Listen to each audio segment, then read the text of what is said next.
যাদবপুর নিজের মেয়েকে চায়, হয়তো মানুষ বুঝতেই পারছে। আসানসোলে গেছিলেন, আসানসোলেও সেম বলছিলেন। উনি একটা দেখেছেন কোথাও উন্নয়নমূলক কিছু বলেছেন যে আমার এই উন্নয়ন করছি আমরা বা উন্নয়ন করব? উনি যখনই যাচ্ছেন পালতুলোতে গান লাগাচ্ছেন, ছেড়ে দিয়ে মাঝি গান লাগাচ্ছেন। উনি গায়ক না গায়িকা, নাকি উনি এমপি হবেন, না মানুষের সুখ দুটা বুঝবেন, সেটাই তো বুঝে উঠতে পারছেন না মানুষ। উনি কী করবেন সেটাই তো নিজে জানে না। যাদবপুরে প্রচার কার্যকলাপ কি শুরু করে দিয়েছেন ইতিমধ্যে?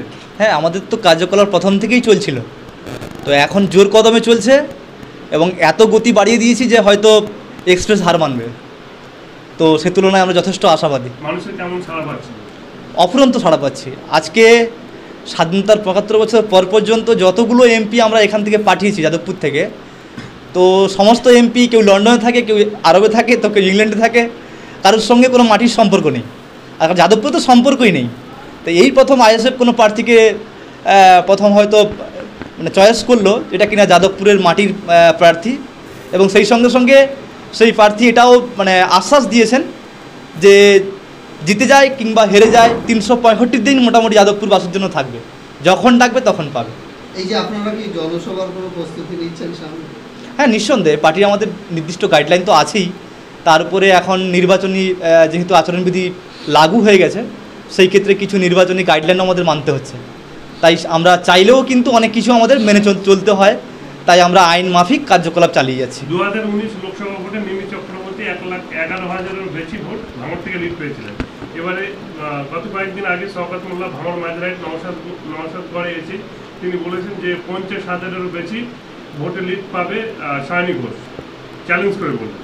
না, ওনার হচ্ছে ওই ফোলানো বেলুনের মতো অবস্থা, ওই বেলুনটা ফুলে আছে জাস্ট ফাটার অপেক্ষায়, আর সেই ফাটানোর তো কেউ ছিল না। আইএসএফ এসছে এখন ওই বেলুনটা ঢাস করে ফাটাবে। ফোলানো বেলুন কাকে বলছেন? যিনি বামফ্রন্টের আমলেও বিধায়ক ছিলেন এবং তৃণমূলের আমলে এবং ভবিষ্যতেও তিনি যেখানে যাচ্ছেন জয়লাভ করছেন, তাহলে এখানে ফোলানো না, অ্যাকচুয়াল মানুষের তো নিজস্ব অধিকার মানুষ ব্যক্ত করতে পারছে না।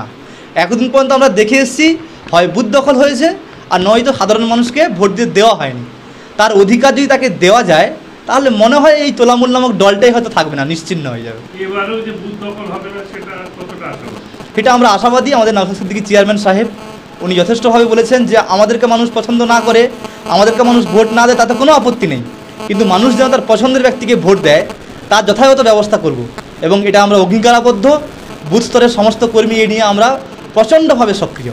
বিভিন্ন পঞ্চায়েত ভোটেও তো বলেছিল নওশাদ সিদ্দিকী যে শান্তিপূর্ণ ভাঙড়ে ভোট হবে, কিন্তু ভাঙড়ে কি হলো সেটা পশ্চিমবাংলার মানুষ সবাই দেখেছে। আমরা প্রচণ্ডভাবে চেষ্টা করেছি এবং প্রশাসনের উপরে আস্থা রেখেছিলাম, কিন্তু দেখলাম সেই প্রশাসন দলদাসে পরিণত হয়েছে। তাই সে থেকে আমরা অনেকটা শিক্ষা নিয়েছি। আশা করি আগের তুলনায় অনেকটাই আমরা বেটার রেজাল্ট করব। শওকত মোল্লা মাঝরাইট থেকে বার্তা দিয়েছেন যে যারা আইএসএফ বা অন্যান্য রাজনৈতিক দল করবে তাদের জেলের ঘানি টানতে টানতে কেরিয়ার শেষ হয়ে যাবে। ওই দেখুন না কে জেলে ঘানি টানছে।